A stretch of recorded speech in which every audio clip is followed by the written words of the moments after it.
लोग अच्छी तरह से जानते हैं कि बिहार विधानसभा का जो निर्वाचन होना था वो 2 चरण में होना था। एक 6 तारीख को हुआ और दूसरे 11 तारीख को हुआ। 11 तारीख को सबसे आश्चर्य वाली बात है कि हजारों मतदान केंद्र ऐसे थे जहां पे वोटर लाइन में लगे हुए थे 7 बजे तक, और 6:15 बजे 6:30 बजे शाम को कई मीडिया वाले का, इलेक्ट्रॉनिक मीडिया वाले का, अनेक चैनल वाले का, अनेक पोर्टल वाले का एग्जिट पोल आने लगा। सभी लोग लगता है कि कितना बड़ा बीड़ा उठाए हुए थे और उन्होंने लगातार,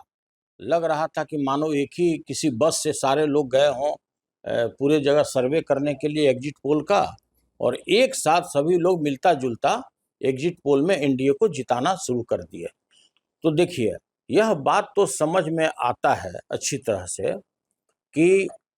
मीडिया हाउस वाले का भी अपना एक कंपल्सन होता है, उनको अपना चैनल चलाना होता है, तो यह बात समझा जा सकता है। लेकिन इस तरह का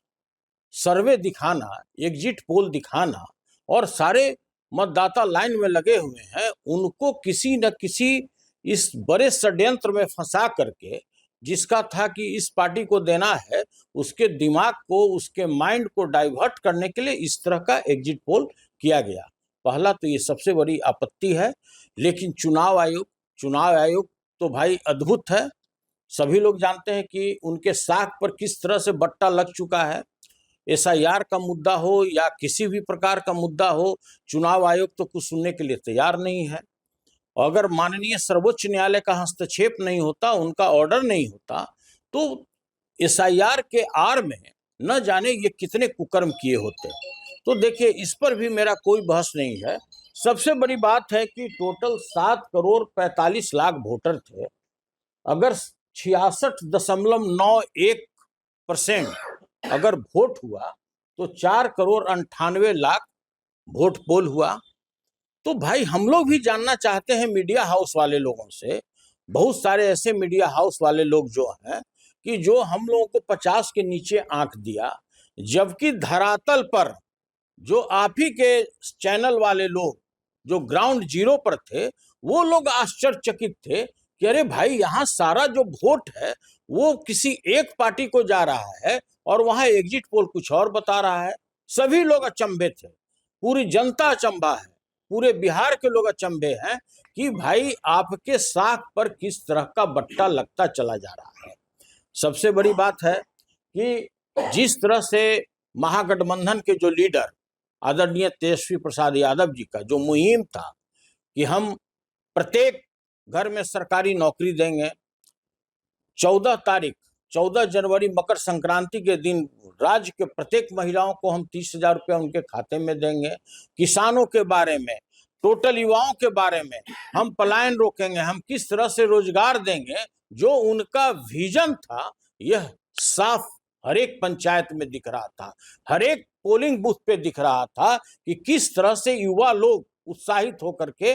टोटल वोट दिए चले जा रहे थे। फिर भी यह संविधान के साथ खिलवाड़ है। यह जिस तरह से उन लोगों ने इस तरह एग्जिट पोल कराया, ये बहुत बड़ी साजिश है। और हम सभी लोगों को सचेत करना चाहते हैं कि जिस तरह से प्रत्येक काउंटिंग के दिन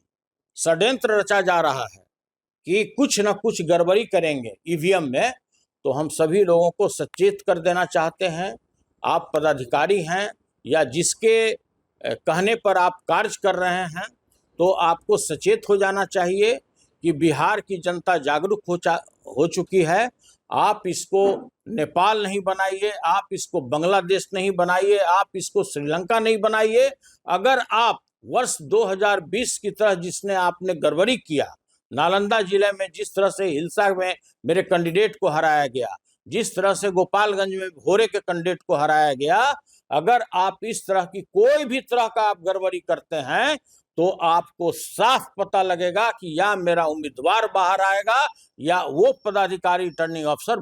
काउंटिंग स्थल से बाहर आएगा। तो हम यह बात आप लोगों को बड़ी विनम्रता के साथ कहना चाहते हैं कि जितने भी पदाधिकारी हैं और जितने रिटायर्ड और टायर्ड अफसरों के कहने पर वो कार्य कर रहे हैं, वो बिल्कुल सचेत हो जाएं। और हम हाथ जोड़कर यही विनती करना चाहते हैं कि पूरे बिहार की जनता जागरूक हो चुकी है, आपके कुकृत्यों को पहचान चुकी है। आप चुनाव आयोग के आड़ में किस तरह से गलत कार्य करना चाहते हैं, अपने मंशा को सफल करना चाहते हैं, आप किस तरह से जो हारा हुआ कैंडिडेट को आप जिताना चाहते हैं और जीता हुआ कैंडिडेट को आप हराना चाहते हैं, पूरी बिहार की जनता यह बात को समझ रही है। और जिस तरह से हम लोगों के पक्ष में जो वोट पोल हुआ है, जो चाहे पलायन की बात हो, रोजगार की बात हो, किसानों की बात हो, और हमारे लीडर ने जिस तरह का राज्य में पूरा मुहिम चलाया है, वो अद्भुत है और वो साफ सभी पोलिंग बूथ पर देखने को मिला है। तो मेरा पुनः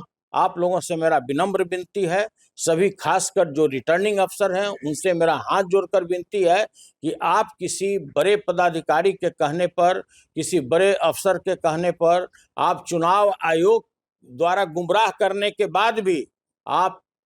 गलत काम नहीं कीजिए, आप पूरी ईमानदारी के साथ काम कीजिए। नहीं तो वो दृश्य आपको बिहार में कल देखने को मिलेगा जो जिसकी परिकल्पना कोई राज्य सरकार, कोई व्यक्ति, कोई पदाधिकारी नहीं कर सकता है। और हम इसी चीज को सचेत करने के लिए आज आप लोगों को बुलाए हैं